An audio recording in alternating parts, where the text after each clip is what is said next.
मोहतरम नाजरीन, आज दौलतमंद होने की तरकीब और अमल लेकर हम हाजिर हैं।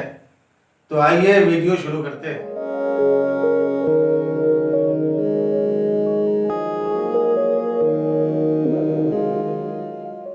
दोस्तों, जिस शख्स को दौलतमंद होने की ख्वाहिश हो, अगर वो चाहता है कि मालदार हो जाए, तो चाहिए कि सबसे पहले गुस्ल करे, नहा ले, फिर ताज़ा वजू बनाने के बाद इंतहाई आजिज़ी और इनकिसारी के साथ 2 रकत नफल नमाज अदा करे।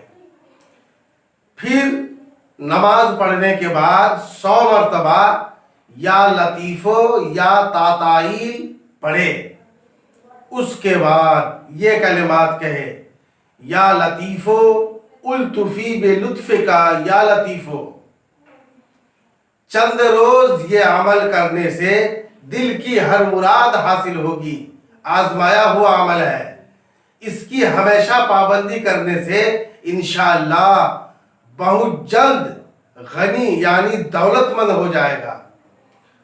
ये तावीज़ पहले से वजू बनाकर लिख कर रख ले और नमाज के बाद जब वो कलिमात पढ़े तो पढ़ते वक्त इस तावीज़ को अपने सामने रखे।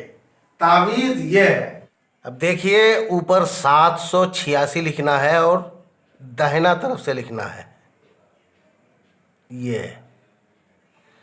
उसके बाद यहाँ लिखेंगे लाम, यहाँ लिखेंगे ता, यहाँ लिखेंगे या, यहाँ लिखेंगे फा। लाम, ता, या, फा। लाम, ता, या, फा। लाम, ता, या, फा। ये लफ्ज़ लतीफ़ों का तावीज़ है, मुरब्बा नक्श कहते हैं इसको। इसी तरह नकल करना है, एक तरफ से सीधा सीधा सीधा सीधा नहीं लिखना है, जिस तरह मैंने लिखा है उसी तरह लिखना है। इंशाअल्लाह आप इस तावीज़ को अमल करके देखिए, बहुत फ़ायदा होगा।